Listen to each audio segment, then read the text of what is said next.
this week for Food Court Files. We're going to try to get down to the meaning of the name of Food Court Files and kind of change up the show a little bit, at least for a couple weeks. We're going to turn it into, well, it's still food, but more courty and filey. And we're going to do it more like kind of like a judge show, like a Cake Boss or one of them contests on the... Basically, what we're going to do is we're going to look at outrageous recipes online, Facebook, anywhere we can get them. And instead of just sharing them and tagging people in them, we're going to get down to the old nitty gritty and we're going to make them and we're going to eat them and we're probably going to gain weight because that's what we do. So after we make these weird concoctions and then we eat them, we're going to judge them, and we'll kind of go over our scoring system for it later in the episode. But let's talk about what we're making this week and what kind of prompted the change. We started really simple because we do not believe in our cooking skills at all. Oh. So we picked the one that had 3 ingredients. So we are making bacon-wrapped grilled cheese. So what you're going to need is you're going to need 10 strips of bacon, which sounds outrageous for one sandwich, and it was, but it was delicious. You're going to need 2 slices of bread, and you're going to need what it said, a lot of cheese. That's basically what it says. So we got this recipe on BuzzFeed.com, and it doesn't really give us that great of directions, but... It was like a short video. It was just like, bibbity-bobbity sandwich. Eat it.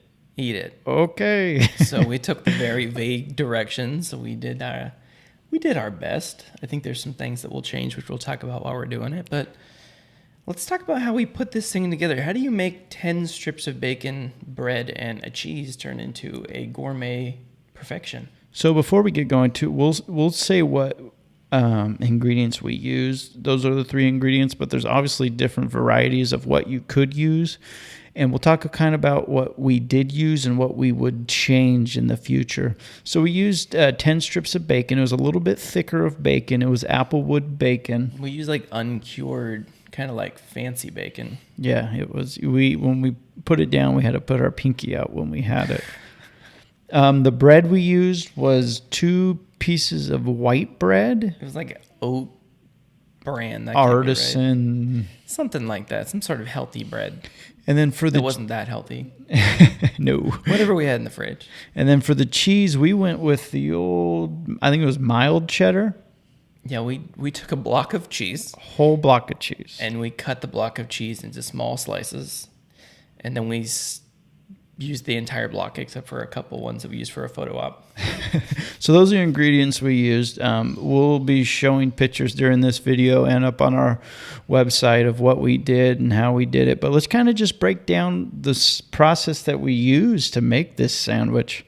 So it gives you 7 directions. So the first direction is you lay 5 strips of bacon on a cutting board. So we did that. We tried to keep them overlapped a little bit because the bacon would kind of shrink when we cooked it. So we wanted to make sure that it didn't fall apart and we didn't expose too much of the bread. Yeah, so we'll talk about that a little bit later, but 5 strips of bacon on the cutting board overlapped. You're going to make the sandwich. So you put the cheese in between the 2 pieces of bread. Pretty simple. But as we were looking at this recipe, we got a pro tip before we started.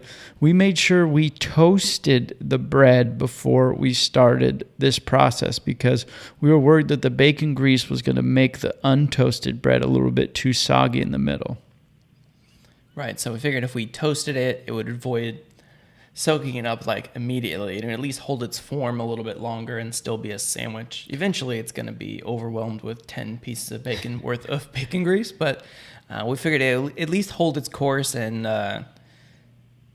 it did a pretty good job, but it held up. As we get down to it, we'll kind of break it down for you. So the third step just was wrap. That's all it says. So what you're going to do is you're going to we did it a little bit differently. You're supposed to put the bacon you're supposed to put the sandwich at the end of the bacon and kind of roll it up. We put the sandwich in the middle of the bacon and just folded the flaps to the top. I think you can do it either way. I think the rolling would have been a more effective method. If we had longer bacon, I don't think it would have mattered. Yeah, that's one thing. The longer bacon is going to work better for you to wrap the sandwich, or smaller bread. Ideally bigger bacon.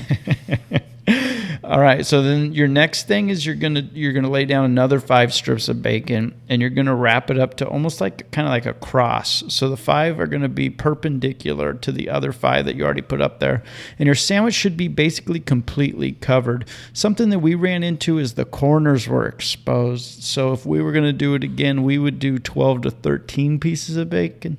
And get the corners, or use more bacon or whiter bacon or some sort of other method to make sure that the corners are covered up.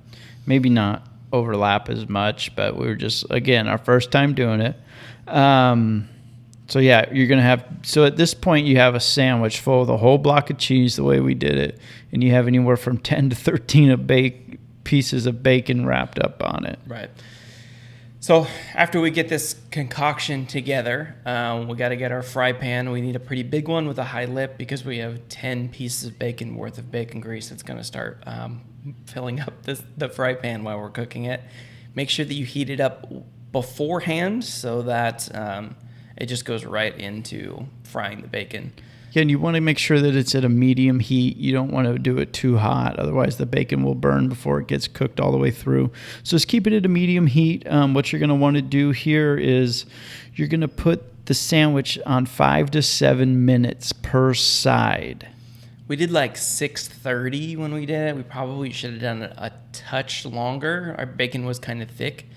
It didn't all the way cook the other side. It was still like, it wasn't like E. coli bacon, but it was good. Especially the part that overlapped. That's what we noticed. That's the part that seemed to not really cook as well as the other parts of the bacon. So we're going to do both sides like you would on a grilled cheese, but since we have bacon wrapped all the way around each side, we also had to get some like barbecue tongs and hold this thing with the bubbly bacon grease flying everywhere and hold it on each side for about 30 seconds to make sure those ends kind of got crispy as well. So at this point, we got the sandwich. We were done cooking it. We got it out with... Make sure, too, when you're flipping it, that your spatula is pretty macho, because the spatula that we use it's a plastic spatula. It almost snapped because of how heavy the sandwich was. It was like the fry cook guy in Good Burger movie when he had the Mondo burger and it kind of just bent the spatula down. That's basically what happened with our grilled cheese wrapped in bacon. So we took the sandwich out. We were very impressed that it stayed, for the most part, together. We did the old diagonal cut. We let it cool for about 2 minutes or so until the bacon was almost cool enough that I could kind of hold it in place with my fingers and not burn my hand off. And then we gave it the old diagonal cut. We cheersed it, and we each ate half of it, and it was pretty delicious. So a few things that we would probably do if we were going to do it again, we kind of talked about them a little bit before, but probably thinner bacon, but longer bacon. Yeah, the thicker bacon doesn't really lend itself to stretching as much as the thinner bacon would. Able to stretch it across the bread and be able to cover everything up. And the hard part, too, with the thicker bacon is that when you overlap it, it's just harder for it to cook underneath the other bacon that we have. We probably would have done a different bread choice. Yeah. The bread did okay through this process, but even with the toast job, it got a tad bit soggy. But the nice thing about that was that the bacon on the outside gave it still a nice little crunch and made the sandwich very delectable. You were thinking either toast it a little bit more or have a thicker bread like a Texas toast or French toast. Or like a waffle or something. Yeah, something just wild if you really wanted to get crazy. And then we would probably also change up the cheese that we used in the middle, maybe like a pepper jack or something more fun. Yeah, our expectation of cutting the sandwich open and spreading it apart is that the cheese would just kind of like pull apart like a pizza commercial. And it was more like the movie The Blob when it opened up, and it was amazing. It was an entire block of cheese that we ate in one sandwich, but... It was a lot of cheese. So that was the sandwich. It was very good. And now we're going to get down to the old rating system, Zach. So we're going to be rating all of the foods that we eat on a scale of 1 to 5.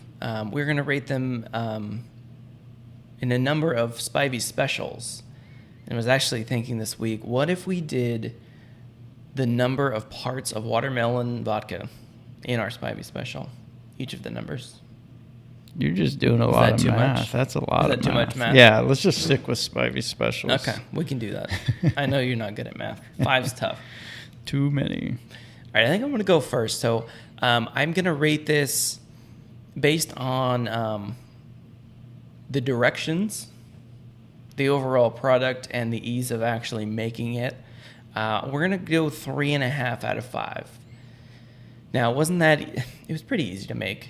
It was a little dangerous with the barbecue tongs doing the sides, holding that thing over the bacon grease. But, God, that was good. When you bite into 5 pieces of bacon and you're half of a sandwich and half a block of cheese, it was good. Yeah, I'm going to go a little bit higher with the rating. I'm going to give it 4 Spivey specials.